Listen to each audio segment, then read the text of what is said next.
Bom, meu nome é José Francisco Garreta do Nascimento, eu tenho 68 anos e eu sou professor há 50 anos e eu vivi uma boa parte da minha vida durante a ditadura militar.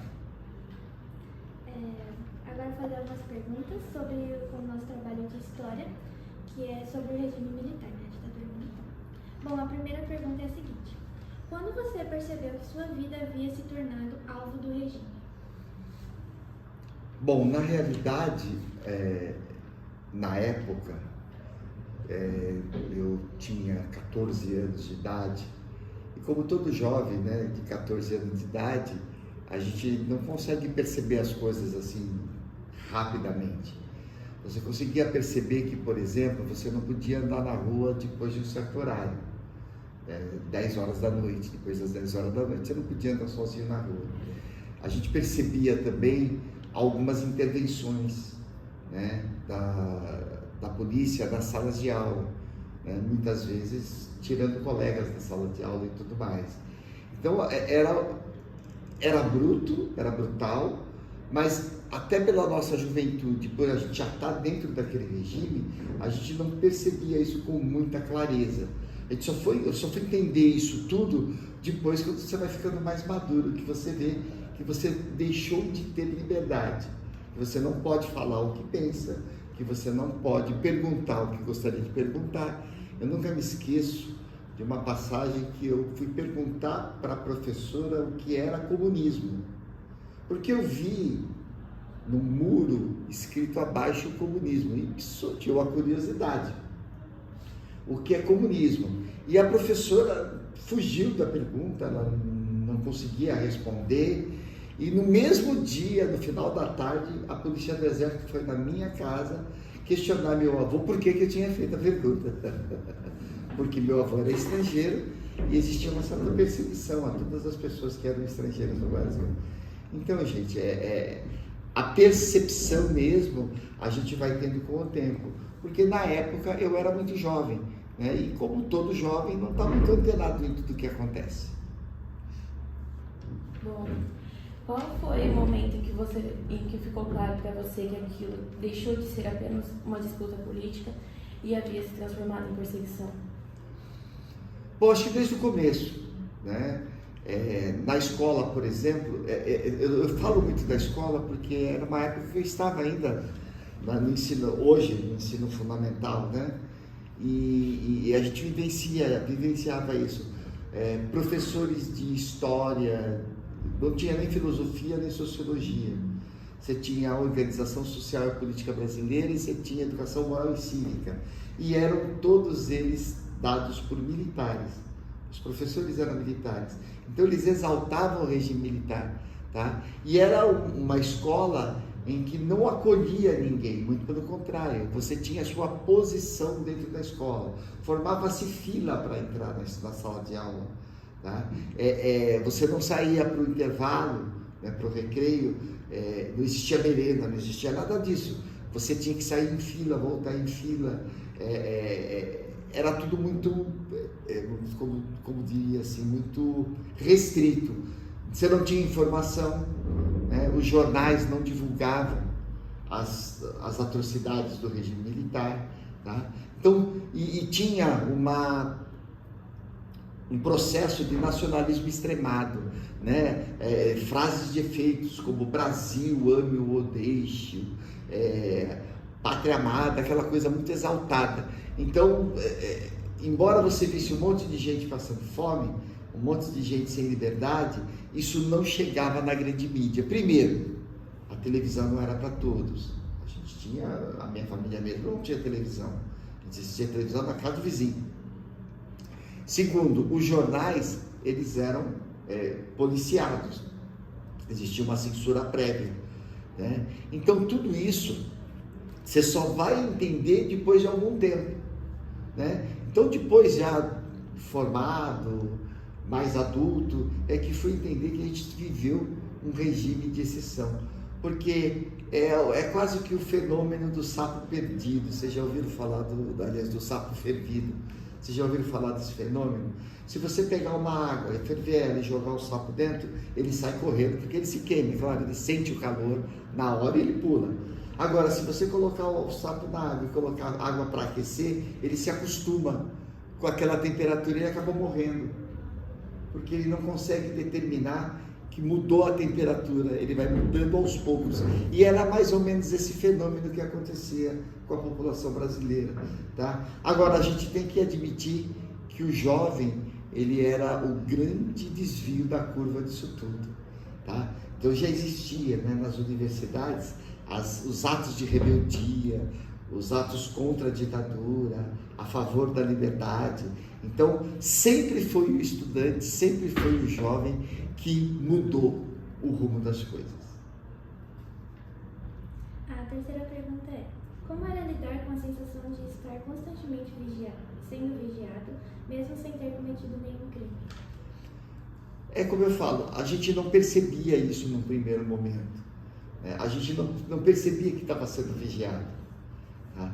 A gente só atendia às regras do jogo, vamos dizer assim, tá? Ou seja, não pode fazer isso, você não faz, tá? Você não questiona por que não pode, porque você é muito jovem, você não foi educado a questionar. Hoje vocês têm uma educação para questionar, para não se conformar, mas naquele tempo era o contrário. Então a gente não percebia isso, a gente se acostumou, a gente foi fervendo a água e a gente continuou lá, achando que estava tudo normal, tá? Depois é que a gente vai perceber, quando a gente começa a ter acesso à informação, que a informação começa a escapar do governo, né, dos militares, e aí a gente acaba sabendo o que estava acontecendo. Aí vem os grandes crimes, como o de Vladimir Herzog, de Rubens Paiva, e aí a gente fica sabendo disso tudo, e aí começam a existir jornais revolucionários como o Pasquim, que denunciava. Então, mesmo assim, eram todos clandestinos, você não encontrava na banca para comprar, eram lugares específicos que você tinha para comprar. As reuniões, principalmente dos mais jovens, daqueles que não concordavam, eram feitas escondidas, porque você não podia ter reunião abertamente falando, né? Manifestação nem pensar, gente, não existia a possibilidade. Se dentro da sala de aula o senhor fez uma pergunta e depois me questionou na sua casa... Exatamente, e era assim mesmo, tá? Existiam alguns livros, gente, que a ditadura proibia de ler. Acredite, nós já tivemos nessa época, tá? E um dos livros era O Crime do Padre Amaro.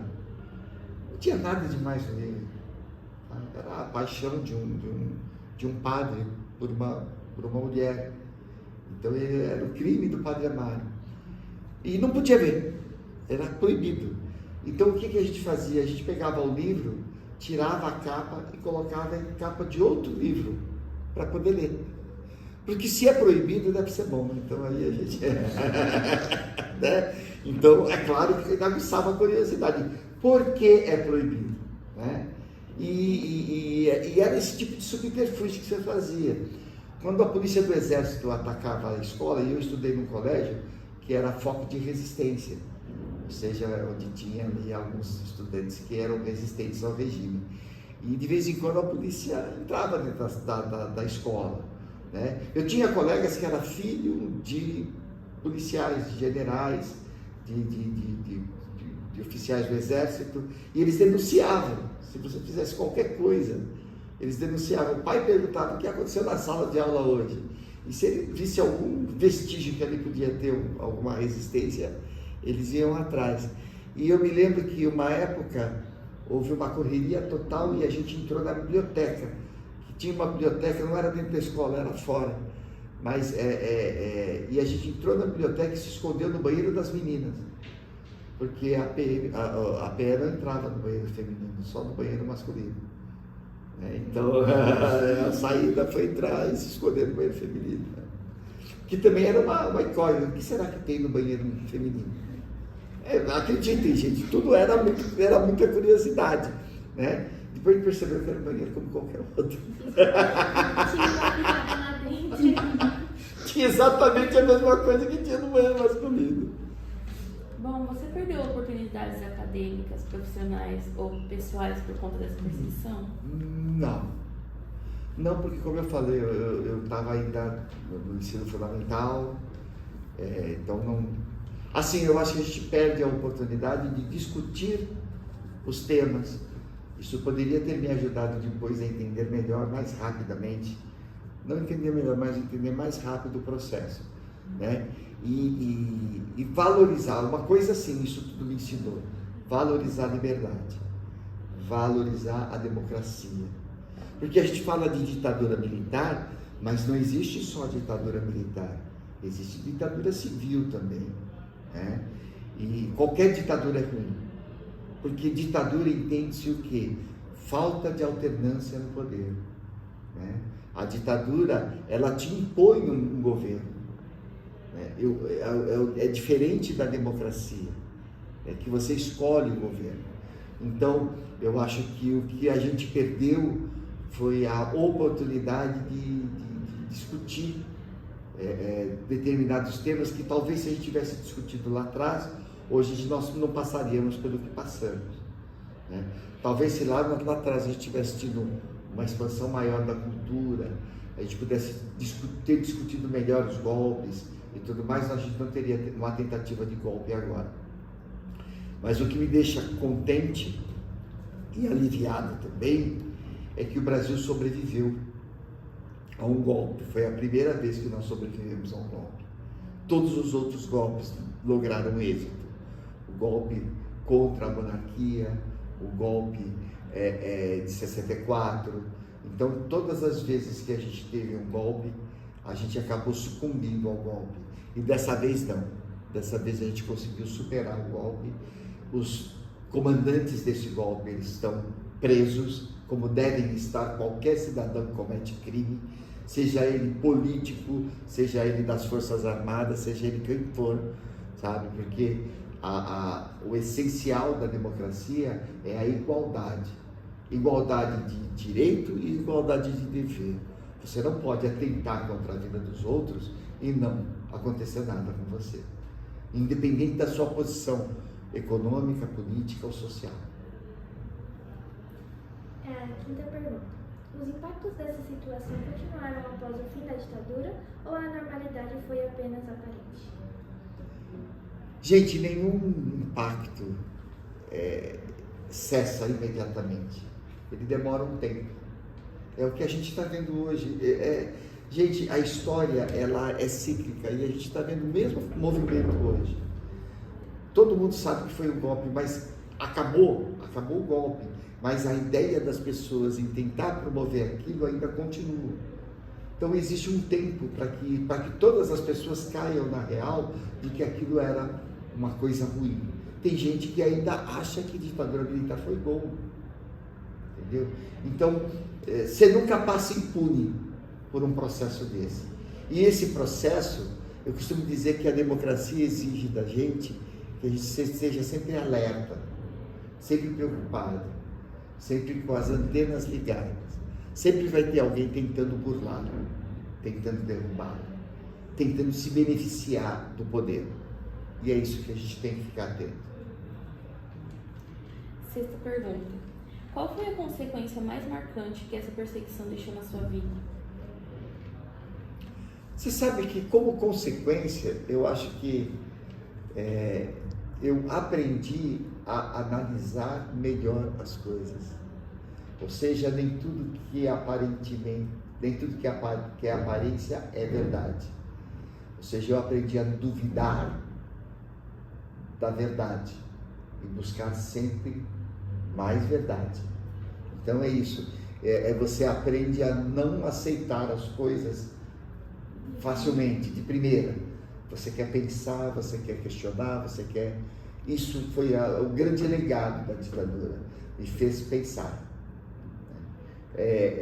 Sofrimentos, eu não sei se eu podia dizer isso, mas o sofrimento talvez eu não tenha tido na época maturidade para poder lutar contra, né?